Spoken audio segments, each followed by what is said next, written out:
ابو بکر اور عمر کی رفاقت سے بڑھ کر کوئی نہیں، علی اور عثمان کی دوستی سے بڑھ کر کوئی نہیں، کیونکہ علی اور عثمان بھی داماد ہیں، ابو بکر اور عمر سسر ہیں، حسنین کریمین نواسے ہیں، سیدہ فاطمہ تو زہرا بیٹی ہے، ان سے بڑھ کر کوئی محمد تھے محبت و وفاداری کرنے والا کوئی نہیں۔ سوال یہ ہے کہ بتاؤ انہوں نے اپنی پوری زندگی میں ایک بار بھی میلاد مصطفیٰ کی مجلس سجائی ہے؟ ایک بار بھی حسین نے، ایک بار بھی علی المرتضیٰ نے، ایک بار بھی فاطمہ الزہرا نے، ایک بار بھی حسن نے، ایک بار بھی ابو بکر عمر عثمان نے اگر میلاد مصطفیٰ کی مجلس سجائی ہے، رب کبریا کی قسم ہے کراچی میں ہونے والے ہر میلاد کا خرچہ مولوی جمیل اظہر پر ہے، اور اگر نہیں منائی تو ان سے بڑھ کر محبت کوئی کر سکتا نہیں ہے، لہذا حسنین سے پیارا تو اور میں نہیں ہے۔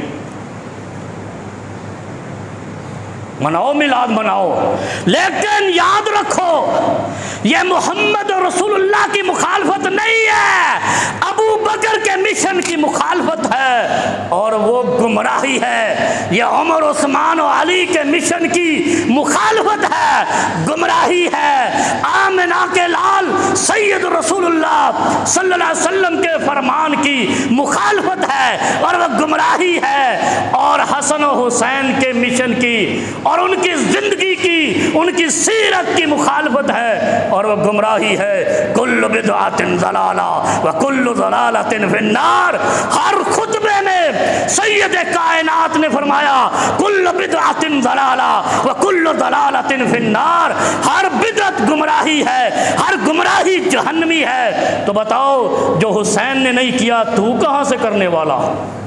تجھے کس نے کہا جو حسین نے نہیں کیا تو کیسے کر لے گا؟ اس کا مطلب ہے حسین حق پر تھے تو نہ حق ہے، علی حق پر تھے تو نہ حق ہے، ابو بکر عمر عثمان حق پر تھے تو نہ حق ہے، اس لیے حق پر تھے کہ انہوں نے ایمان کی حالت میں سرور کائنات کو دیکھا بھی ہے، ایمان لایا بھی ہے، ایمان پر موت آئی بھی ہے، ایمان پر شہادت آئی بھی ہے، جو جنت عشرہ مبشرہ میں شامل بھی ہے، جو وہ کام نہ کرے کیا پدی کا شوربہ تو آج کر کے کہتا ہے مجھے ثواب ملے گا۔ ایک مولوی کو میں نے سنا کہتے لگاؤ جھنڈیاں لگاؤ، ارے بے وقوف احمد جا اپنے اعلیٰ حضرت سے ایک دلیل لا دے کہ اس نے جھنڈی لگائی ہو، جلوس نکالا ہو۔ تو جس امام کو مانتا ہے امام ابو حنیفہ رحمہ اللہ، ان سے ایک دلیل لا دے، رب کبریا کی قسم ہے یہ مسجد والے اتنا فنڈ دیں گے کہ میں پورے گلشن اور گلستان جوہر میں جھنڈیاں لگا دوں، ایسے خام کا۔ اور پھر سنو آخری بات عرض کرتا ہوں، معراج کو مانتے ہو؟ رسول اللہ کو معراج ہوئی، ذرا ہوش سے بیٹھنا آخری منٹ ہے، معراج کو مانتے ہیں؟ کس نے بتایا ہے؟ نبی علیہ السلام نے، نبی نے بتایا معراج ہوئی ہم ایمان لائے، نبی نے بتایا 5 نمازیں فرض ہوئی ہم ایمان لائے، نبی نے بتایا 30 روزے فرض ہیں ہم ایمان لائے، نبی نے بتایا حوض کوثر پہ میں ہوں گا ہم ایمان لائے۔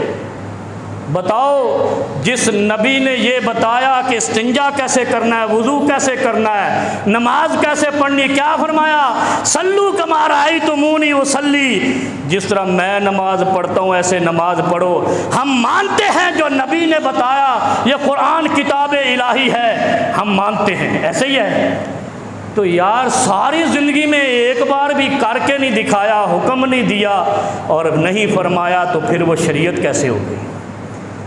جو چیز نبی نے نہیں کی وہ شریعت نہیں ہے، وہ کفر ہے۔ جو کام نبی نے نہیں کہا تو نے کیا ہے وہ شریعت نہیں ہے، کفر ہے۔ جو مرضی کرو۔ اچھا پھر کہتے ہیں ہم کر تو رہے ہیں، تو کرو نا، کون منع کرتا ہے؟ وہ یہودی کیا کر رہے ہیں؟ کرو نا۔ عیسائی کیا کر رہے ہیں؟ کرو نا۔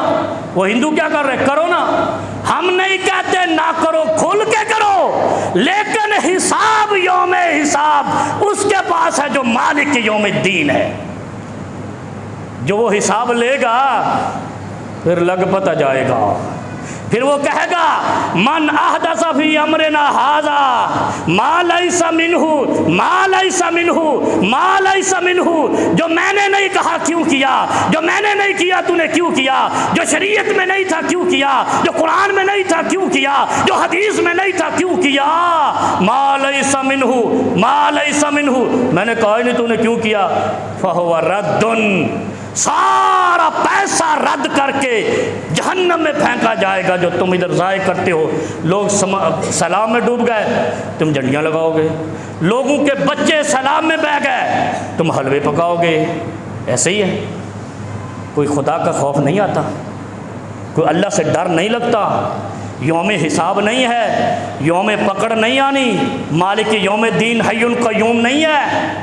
یہ ساری چیزیں سوچو گے تو اسلام پہ آؤ گے، ورنہ اسلام کو کھچڑی مت بناؤ جس طرح فرقوں نے بنائی ہے، ظلم جبر اور استبداد کے ذریعے سے اسلام کو بھی پارٹی بنا کے رکھا ہوا ہے۔ اسلام روحانیات کا نام ہے، پارٹی بازی کا نام نہیں ہے۔ آؤ دین حق پہ آؤ، اور دین حق قرآن ہے، نبی کا فرمان ہے، تھرڈ آپشن نتھنگ۔